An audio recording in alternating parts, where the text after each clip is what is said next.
വയനാട് കോൺഗ്രസിൽ വീണ്ടും പൊട്ടിത്തെറി. DCC നേതൃത്വത്തിനെതിരെ ആഞ്ഞടിച്ച് KPCC അംഗം KK വിശ്വനാഥൻ UDF വയനാട് ജില്ലാ കൺവീനർ സ്ഥാനം രാജിവെച്ചു. കൽപ്പറ്റയിൽ വാർത്താസമ്മേളനം വിളിച്ചായിരുന്നു രാജി പ്രഖ്യാപനം. കോൺഗ്രസിനുള്ളിൽ നീറിപ്പുകഞ്ഞിരുന്ന ഗ്രൂപ്പ് പോരും തർക്കങ്ങളുമാണ് വീണ്ടും പൊട്ടിത്തെറിയിലേക്ക് എത്തിയത്. മണ്ഡലം ബ്ലോക്ക് പുനഃസംഘടനകളിൽ DCC president ND Appachan I വിഭാഗക്കാരെ പൂർണ്ണമായും ഒഴിവാക്കിയതിൽ പ്രതിഷേധിച്ചാണ് രാജിയെന്ന് വിശ്വനാഥൻ പറഞ്ഞു. ജില്ലയിൽ കോൺഗ്രസിനെ നയിക്കുന്നത് ഉപജാപക സംഘമാണ്. A ഗ്രൂപ്പുകാരനായ DCC പ്രസിഡന്റ് ഏകപക്ഷീയമായാണ് പെരുമാറുന്നത്.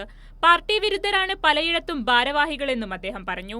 DCC നേതൃത്വവുമായി യോജിച്ചു പോകാൻ യോജിക്കാൻ സാധിക്കാത്ത അവസ്ഥയാണ് വയനാട് ജില്ലയെ സംബന്ധിച്ചിടത്തോളം. UDFന്റെ ഒരു പരിപാടിക്ക് DCC സഹകരിക്കുന്നില്ലെന്ന് മാത്രമല്ല, പരാജയപ്പെടുത്തുന്നതിന് വേണ്ടി DC പ്രസിഡന്റിന്റെ ഭാഗത്തു നിന്നും അദ്ദേഹത്തിന്റെ ഒരു ഉപജാപക സംഘം DC പ്രവർത്തനം അവരുടെ ഭാഗത്തു നിന്നുള്ള പ്രവർത്തനങ്ങൾ വന്നുകൊണ്ടിരിക്കുകയാണ്. അതുമല്ല, KPCയുടെ മാനദണ്ഡങ്ങൾക്ക് വിരുദ്ധമായാണ് മുഴുവൻ ഭാരവാഹികളെയും നിയമിച്ചിട്ടുള്ളത്.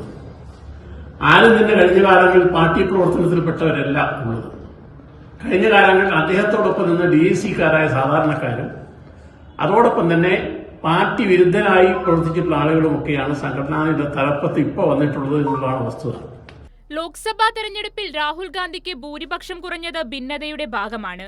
KPCC പ്രസിഡന്റ് ഉൾപ്പെടെയുള്ളവർക്ക് ഇതിനെതിരെ പരാതി നൽകിയിട്ടും ബലമുണ്ടായില്ലെന്നും KK വിശ്വനാഥൻ പറഞ്ഞു.